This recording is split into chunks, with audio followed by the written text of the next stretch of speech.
صرف چند سیکنڈ کا ذکر اور بدلے میں 10 عظیم نعمتیں۔ ایک ایسا عمل جسے نبی کریم صلی اللہ علیہ وآلہ وسلم نے صبح کے وقت پڑھنے کی خاص فضیلت بیان فرمائی۔ حضرت ابو ہریرہ رضی اللہ عنہ روایت کرتے ہیں کہ رسول اللہ صلی اللہ علیہ وآلہ وسلم نے فرمایا، جو شخص صبح کے وقت یہ کلمات 10 مرتبہ پڑھ لے، لا الہ الا اللہ وحدہ لا شریک لہ، لہ الملک ولہ الحمد وہو علی کل شیء قدیر، تو اس کے لیے 10 نیکیاں لکھی جاتی ہے، 10 گناہ مٹا دیے جاتے ہیں، 10 درجے بلند کر دیے جاتے ہیں، وہ 10 غلام آزاد کرنے کے برابر اجر پاتا ہے، اور وہ دن بھر شیطان سے محفوظ رہتا ہے۔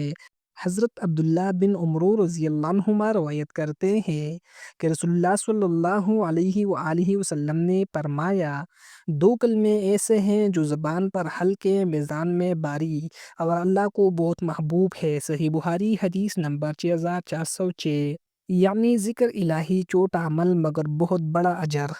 قرآن پاک میں ارشاد باری تعالیٰ ہے، الا بذکر اللہ تطمئن القلوب۔ ترجمہ، خبردار اللہ کے ذکر ہی سے دلوں کو سکون ملتا ہے۔ سورۃ الرعد آیت نمبر 28۔ یہ ذکر نہ وقت لیتا ہے نہ محنت، مگر صبح کا آغاز اللہ کی حفاظت، رحمت اور برکت سے بھر دیتا ہے۔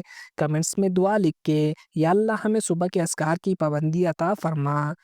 اگر آپ چاہتے ہیں کہ آپ کا دن شیطان سے محفوظ رہے تو اس ذکر کو کل سے نہیں آج سے شروع کریں۔ ویڈیو کو شیئر کریں، یہ بھی صدقہ جاریہ بن سکتا ہے۔